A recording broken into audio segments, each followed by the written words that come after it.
Madame, monsieur, bonsoir, bienvenue sur France 3 Limousin. Un petit tour du côté de France 3 Pays de Corrèze.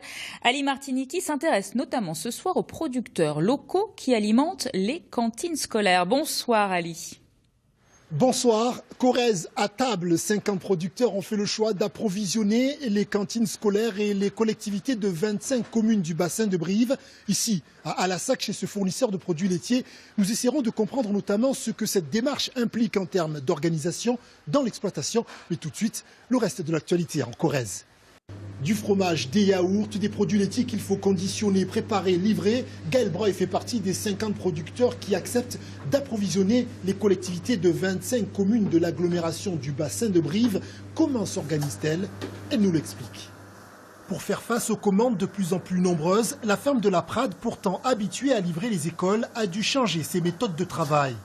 Pour le fromage blanc, lorsqu'on livrait les écoles primaires, avant on le conditionnait en pot de 500 grammes comme celui-ci, et depuis on a décidé d'éviter les emballages, et donc on le conditionne en pot de 10 kg comme celui-ci, et c'est eux après qui vont le conditionner individuellement en ramequin pour les enfants.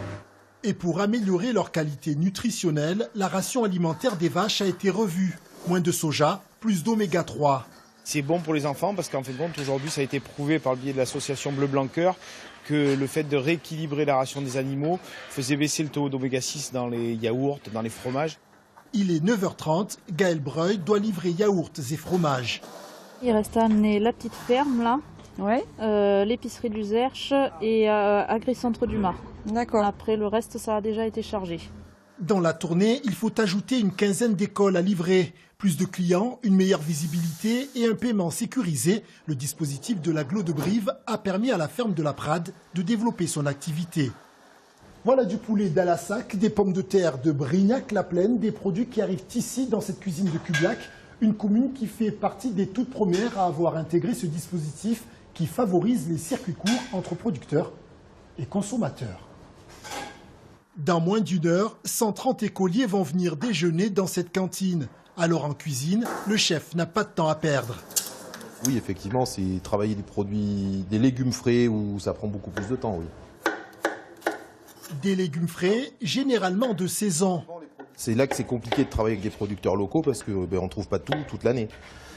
Donc dans la composition des menus, il faut être imaginatif. Selon Jérôme Mazière, ce qui coûte le plus cher, ce sont les produits laitiers. Nous sommes allés le vérifier à Tulle. Autre réseau de circuits courts, dans ce tout nouveau restaurant universitaire et inter-entreprise, un yaourt issu de la grande distribution est proposé à 35 centimes d'euros. À quantité égale, le prix de ce yaourt corrézien est au moins 2 fois plus élevé. Mais ici, on assure que tout est fait pour garantir des tarifs accessibles. Bonjour madame. Un étudiant, suivant ce qu'il prend, arrive à rester dans une trame entre 3 et 4 euros, participation enlevée, voilà, donc ça reste tout à fait correct. Du pain et de la viande de Corrèze, les étudiants apprécient. C'est de la viande de Corrèze, apparemment du bœuf de Corrèze, et c'est super bon. Le fait de travailler avec des produits locaux et tout ça, ça met un peu plus en confiance. On sait qu'est-ce qu'on mange et d'où ça vient. Dans les menus de ce restaurant universitaire à Tulle, 25% des produits sont locaux. L'agglo se donne 6 ans pour convaincre l'ensemble des 47 communes du bassin de Brive d'intégrer le dispositif Corrèze à table. C'est la fin de votre journal de Corrèze. Place à l'information régionale en Limousin. Bonne soirée.